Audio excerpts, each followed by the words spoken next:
I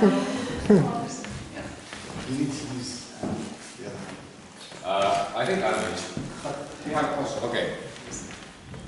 Otetaan mikrofoni, niin ainakin kuuluu sitten.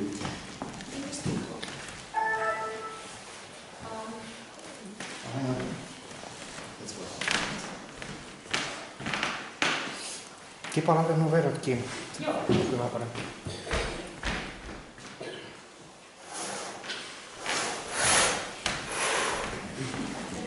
Hyvä.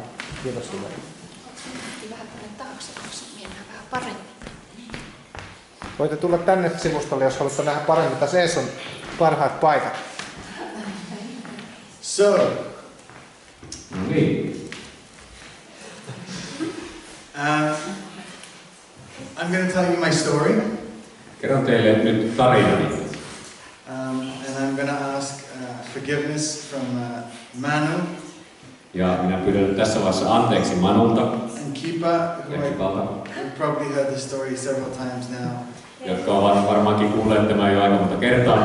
and they've only been with me a couple of days. Ja ne ovat olleet kuitenkin, olen ollut heidän kanssaan vain muutaman päivän. So, my dad Minun isäni is from Scotland.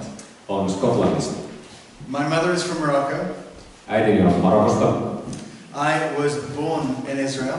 Minä synnyin Israelissa. I was raised in England and France. Minun kasvaa Englannissa ja Ranskassa. My wife is from a Russian background, Vaimoni on venäläisestä taustasta, but was born and raised in Berlin, Germany. mutta syntyi ja kasvoi Berliinissä, Saksassa. So my children speak German to their mother and English to me. Ja lapsemme puhuvat saksaa äidilleen ja englantia minulle. But we all go to our therapist together because we have no idea who we are. Mutta käymme yhdessä terapeutilla, koska meillä ei ole aavistustakaan siitä, ketä me olemme. But one thing I knew from when I was just a little boy is that I am Jewish. Mutta se eräs asia, jonka tiesin jo nuoresta asti, oli se, että minä olen juutalainen. And being Jewish, I was raised to celebrate all of the Jewish festivals. Ja koska olin juutalainen, minut kasvatettiin juhlimaan nämä kaikki juutalaiset juhlat, joita vuoden aikana on. On Friday night, we would celebrate the Sabbath. Ja perjantaisin aloitettiin sabatin vietto. We would say a blessing over wine and a blessing over bread. Me siunasimme viinin ja siunasimme leivän. And my mom would light the candles. Ja äitini käytti kynttilöitä. But as I got older, I started to suspect that what I was hearing from my mom about Jewishness wasn't all the truth. Mutta kun kasvoin, niin aloin epäillä sitä, mitä äitini kertoi juutalaisuudesta, että se ei ollut kaikki, että siinä ei ollut kaikki. You see, most of what we heard was from things on television. Koska useimmiten kuulimme asioista televisiosta. For example, every year at Passover, we were forced to watch a film called The Ten Commandments. Esimerkiksi joka vuosi pääsiäisenä meidän täytyy katsoa televisiosta tämmöinen ohjelma 10 käskyä. I don't know if you've seen it. You would know if you had, because it's 3.5 hours long. En tiedä, oletteko nähneet sen, mutta luultavasti tiedätte, jos olette, koska se on 3,5 tuntia pitkä. Another thing I talked to my therapist about. Ja tämä on yksi niitä asioista, joista puhun terapeutilleni. But as I got older, I decided I wanted to read books. Mutta kun hieman kasvoin, niin minä päätin, että minäpäs haluan vähän tutkia kirjoja. And I decided I didn't want to read through the Bible. Ja minä ajattelin, että enpä halua lukea Raamatun läpi. Because, you know, if you've seen the movie, right, you don't need to read the book. And I'd seen the Ten Commandments, so I thought I didn't need to read the Bible. Ja olin ajatellut niin, että minähän olin nähnyt tämän 10 käskyä elokuvan, joten ei minun tarvitse kirjaa lukea, kun olen nähnyt elokuvan. So I picked up a copy of the Quran. Joten minä otin kopion Koranista. And a copy of the Bhagavad Gita, which is part of Hindu writings. Ja sitten kopion Bhagavad Gitasta, joka on tämmöinen hindu-kirja. And I began to read through those books. Ja aloin lukea näitä kirjoja. It was when I was about 17, 18 years old. Oli silloin noin 7-18-vuotias. That I was reading the Quran. Minä luin Korania. And a thought came to me. Ja ajatus tuli mieleeni. And the thought was that if God is real, I don't need to read through all these books. Ja se ajatus oli, että jos Jumala on todellinen, niin minun ei tarvitse lukea näitä kaikkia kirjoja. I decided that if God is real, he should be able to just show up.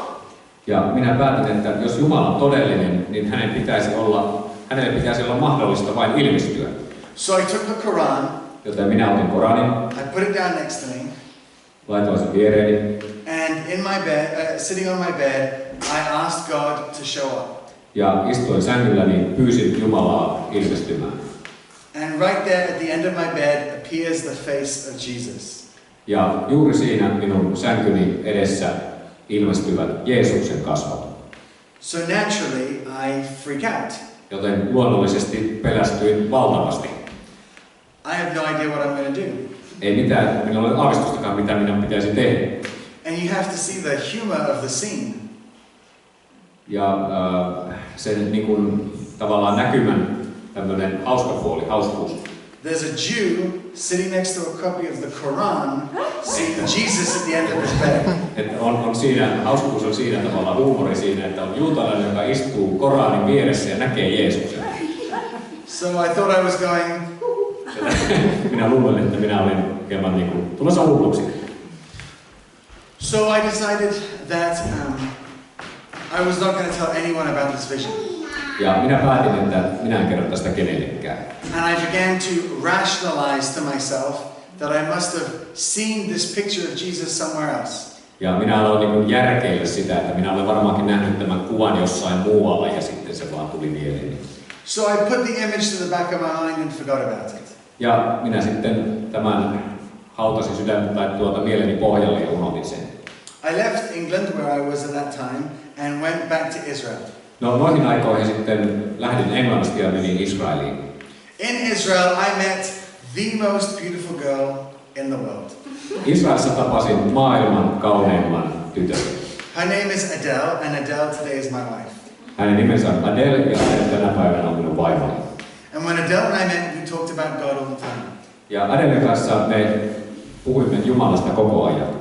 Adele had lost her mother to cancer when she was 3 years old. Adele oli menettänyt äitinsä, hän oli kuollut syöpään, kun Adele oli 3-vuotias.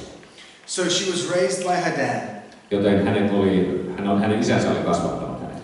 And her dad, after the death of her mother, got into all kinds of different religions.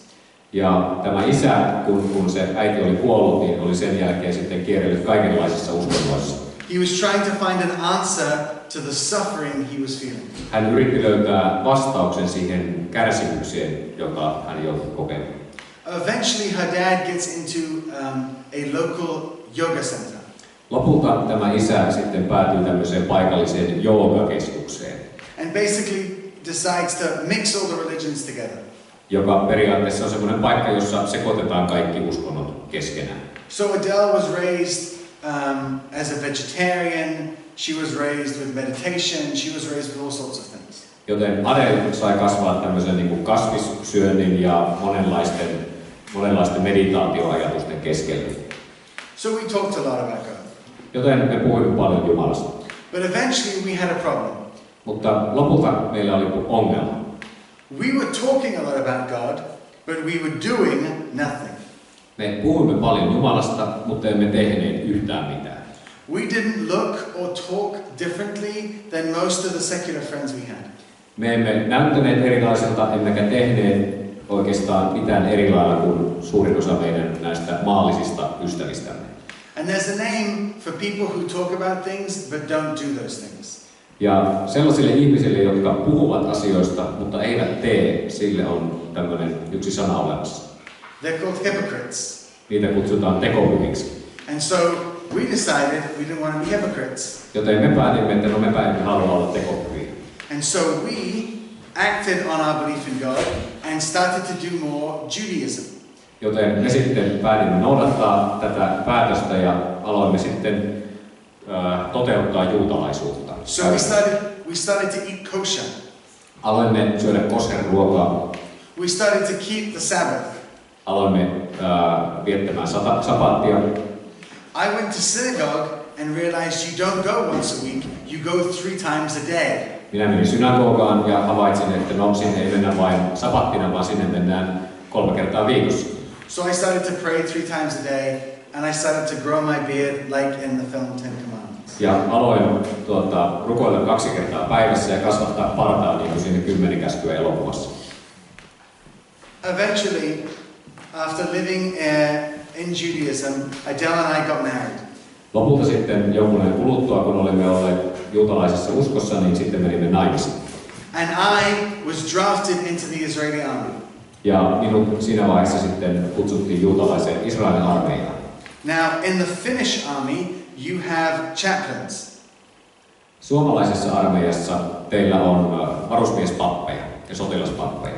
In the Israeli army, we have rabbis. Israelin armeijassa meillä on rabbeja. And I served in the head rabbinical base.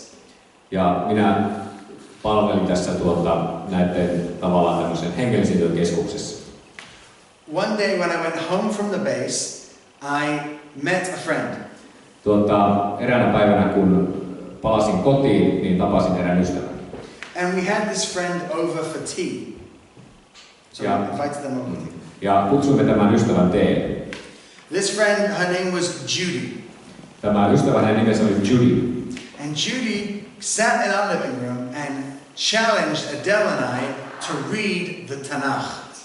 Ja tämä Judy istui siinä meidän olohuoneessa ja haastoi meitä lukemaan Tanakh-kirjaa. The Tanakh is the Jewish way of saying the Old Testament. Ja Tanakh on se tavallaan juutalaisten versio vanhasta testamentista. So Adele and I started to read through the Tanakh from the beginning. Joten minä ja vaimoni aloimme sitten lukea tätä Tanakhia alusta alkaen. And because we're not competitive, we had a race. Because we're not competitive, we had a race. Ja sitten, koska me olimme tällaisia hieman kilpailuhenkisiä, niin sitten me teimme tästä kilpailua. By the time we finished the 5 books of Moses, though, Adele and I had a problem. Mutta sitten siinä vaiheessa, kun saimme tämän 5 Mooseksen kirjaa luettua, meillä oli ongelma. Because we then realized that the religion that we were living by and the 5 books of Moses were actually very different. Koska meille tuli ongelma, koska me tajusimme, että oikeastaan se elämä, jota me elimme tässä uskossamme, ja sitten ne 5 Mooseksen kirjaa, ne olivatkin aika kaukana toisistaan. And we wanted to follow God and not just some religion. Ja me halusimme seurata Jumalaa, eikä vain sitten jotain uskontoa. And so we decided to distance ourselves from Judaism and just keep reading the Bible. Joten me päätimme erottautua juutalaisuudesta ja keskittyä vain Raamattuun. Eventually I got to Isaiah 53. Ja lopulta sitten päädyin lukemaan Jesajan kirjan luku 53. And for those of you who don't know, Isaiah 53 is the clearest picture of Jesus in the Old Testament. Ja niille, jotka eivät sitä ole lukeneet, niin Jesaja 53 on vanhan testamentin tämmöinen selkein kuvaus Jeesuksesta. But when I read the chapter, I really didn't understand it. Mutta kun minä luin sen luvun, niin minä en todellakaan ymmärtänyt sitä. So I went to Judy to get an explanation. Joten minä menin tämän Judyn luokse ja kysyin häneltä apua tähän selitykseen. Now Judy was actually a Jewish believer in Jesus. No Judy oikeastaan, hän oli messiallinen juutalainen, eli juutalainen, joka uskoo Jeesukseen. But we had never known of her faith in Jesus. Mutta me emme koskaan olleet kuulleet hänen uskostaan Jeesukseen. So when she met us, she started praying for us that God would show her when she should tell us about Jesus. Ja tämä Judy, kun hän oli tavannut heidät, niin Judy oli alkanut rukoilla heidän puolestaan, että Jumala kohtaisi nämä. Because she was afraid that if she mentioned Jesus to 2 religious people, that they would never talk to her again. Koska Judy pelkäsi, että jos hän alkaa puhua Jeesuksesta juutalaisille ihmisille, niin he eivät enää koskaan halua tavata häntä sen jälkeen. So when I knocked on the door and I said, you have to explain Isaiah 53, joten minä menin Judyn luokse, koputin oveen ja sanoin, että sinun on pakko selittää minulle tämä Jesaja 53. she saw the little Jesus light over my head go beep. Hän näki Judy näki tämän pienen tämmöisen Jeesus-lampun olevan päällä minun pääni yläpuolella. And so she brought me in sat me down and started to tell me about Jesus. Joten hän pyysi minut sisään, istui vierelleni ja alkoi kertoa Jeesuksesta. And I had no idea what to tell him. Ja minulla ei ollut mitään ajatusta, että mitä voisin sanoa hänelle. How could I, a Jew with a very long beard, believe in Jesus? Miten minä, joka olen juutalainen, pitkä parta, voisin uskoa Jeesukseen? But as she was speaking, it kind of, something hit me. Mutta samalla kun hän puhui, niin tavallaan niin kuin, aivan kuin joku olisi iskenyt minua, joku osui minuun. I realized that I had read through the Quran and the Gita and been an Orthodox Jew. Eli tajusin, että olin lukenut läpi Koranin, sen Gitan ja ollut ortodoksi juutalainen. And I knew the truth wasn't there. Ja minä tiesin, että totuus ei ollut niissä. How could I tell her that Jesus isn't the Messiah just because my mom told me when I was a boy that Jews don't believe in Jesus? Ja miten minä voisin kertoa hänelle, että kun minä olen juutalainen ja juutalaisena minulle opetettiin, että Jeesus ei ole Messias, miten minä voisin tämän kertoa hänelle? It just wasn't a good enough reason. Se ei ollut vain ikään kuin riittävän hyvä syy. So as she was speaking, I began to pray. Ja kun hän puhui minulle, niin minä aloin rukoilla. And I told God, I'm tired of searching, I'm tired of reading, I need you to show me. Ja sanoin Jumala, että minä olen väsynyt tähän kaikkeen etsimiseen ja kirjojen lukemiseen. Minä haluan, että sinä ilmestyt minun elämään. And the moment that I prayed that prayer, I had the same vision of the face of Jesus appear in that room as it had when I was a young boy. Ja sillä hetkellä, kun rukoilin sen rukouksen, minä näin saman näyn Jeesuksen kasvoista, kun olin nähnyt silloin nuorena poikana siinä sängyn vierellä. And I knew that Jesus was real. Ja silloin minä tiesin, todellakin tiesin, että Jeesus on todellinen. And then I went home. No sitten menin kotiin. And I don't know how other men do this, but when I have a big announcement to my wife, I have to have a plan. En tiedä, miten muut miehet tekevät tämän, mutta jos minulla on tämmöinen suuri ilmoitettava asia vaimolle, niin minun täytyy tehdä suunnitelma ennen kuin kerron sen. So I was walking home, trying to think of a way to tell my wife that Jesus is the Messiah. Ja minä kävelin sitten kotiin siinä pohtiin, että no mitenköhän minä kertoisin vaimolleni, juutalaiselle vaimolleni, että Jeesus on muuten Messias. But by the time I got home, I realized there really is no plan. Mutta siihen mennessä, kun pääsin kotiovelle, niin tajusin, että todellakin ei ole sellaista suunnitelmaa. So I decided to go for shock and awe. Minä ajattelin mennä tämmöisen niin kuin shokkivaikutuksen kautta sitten kertoa tämän. So I burst into the bedroom and I said, Adele, something terrible has happened. Joten minä syöksyin makuuhuoneeseen ja sanoin, että Adele, jotain kauheaa tapahtuu. Jesus is the Messiah. Jeesus on Messias. You see, I did jazz hands. Huomaatte, että tein tämän näin. Okay. And Adele looked at me and said, oh. Ja Adele katsoi minua ja sanoi, vai niin? Okay. Okei. And I was totally unsatisfied with her answer. Ja minä olin täysin tyytymätön tähän vastaukseen. So I repeated and said, no. Jesus is the Messiah. Ja minä sitten sanoin vielä uudemman kerran, että Jeesus on Messias. And she looked up and said, you're overreacting, you're making a fuss. We'll get a book, we'll figure it out, calm down. Mutta vaimoni sanoi, että rauhoitupas nyt, että sinä ylireagoit ja luottaisi vaan kirjaa ja rauhoitut siitä, kyllä se siitä menee ohi. But I was unsatisfied with the anticlimax in the bedroom, so I decided I was going to go and get a book. No, minä olin sitten aika tyytymätön tähän antikliimaksiin siinä makuuhuoneessa, kun tämä vaikutus ei ollutkaan niin kuin kuvitellut ja menin sitten hakemaan kirjaa. So I went to go and get the New Testament. Minä menin hakemaan Uuden testamentin. Now you might ask, where does an Orthodox Jew in Jerusalem go to get a New Testament? Ja nyt voisin kysyä itseltäni, että mihin Jerusalemissa oleva ortodoksi juutalainen menee saadakseen Uuden testamentin? Well, in my base in the army, in the head rabbinical base of the Israeli army. No, se oli tietenkin siihen minun palvelusyksikkööni, siihen paikkaan, jossa Israelin armeijassa näitä hengellisiä asioita johdetaan. In the head base we have all of the books needed for soldiers when they swear into the army. Ja siinä paikassa meillä oli tietenkin kaikenlaista kirjallisuutta niille sotilaille, jotka vannovat sotilasvalan silloin, kun tulevat armeijan palvelukseen. So for Jewish soldiers, obviously, we have the Tanakh, Eli tietenkin juutalaissotilailla oli Tanakh, the Old Testament. Vanha testamentti. But for Christian soldiers, we give them an English language New Testament. Mutta kristityille sotilaille annamme englanninkielisen Uuden testamentin. So I have to confess, I stole a New Testament from the Israeli army. Joten minun täytyy tunnustaa, että minä olen varastanut Uuden testamentin Israelin armeijasta. Well, we have a saying in Hebrew. Meillä on sanonta hebreaksi. Im kvar as kvar. If you're going to do it, then just do it. So I stole 2. Eli sanotaan, että jos aiot tehdä sen, niin tee sen, joten minä varastin 2. And I took the 2 New Testaments home and I gave one to my wife. Ja minä otin ne 2 Uusi testamenttia ja vein ne kotiin ja annoin toisen vaimolleni.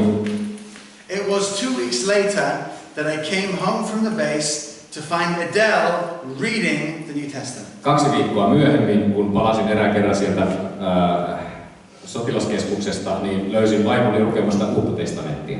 She had just finished the Gospel of Matthew. Hän oli juuri saanut Matteuksen evankeliumin loppuun. And she was crying. Ja hän itki. So I came in and I said, sweetheart, what's wrong? Ja minä tulin kotiin ja kysyin, että rakkaani, mikä on hätänä? And she looked up and she said something that I will never forget. Ja hän katsoi minun ja sanoi jotain, mitä en koskaan unohda. He was such a good man. Why have we never heard this story before? Hän oli niin hyvä mies. Miksi emme ole koskaan kuulleet tästä aikaisemmin? So sometimes people ask me why I tell Jewish people about Jesus. No joskus ihmiset kysyvät, että miksi minä kerron juutalaisille Jeesuksesta? It's because I don't want Jewish people to ask me, why did you never tell me the story before? Siksi, että minä en halua juutalaisten kysyvän minulta jälkeenpäin, miksi sinä et kertonut koskaan meille Jeesuksesta? Because Jesus is not just something interesting. Koska Jeesus ei ole vain joku mielenkiintoinen tyyppi. Jesus is real. Jeesus on todellinen. God is real. Jumala on todellinen. And the gospel makes all the difference. Ja evankeliumi tekee muutoksen. So now to the Bible. Nyt sitten Raamattu.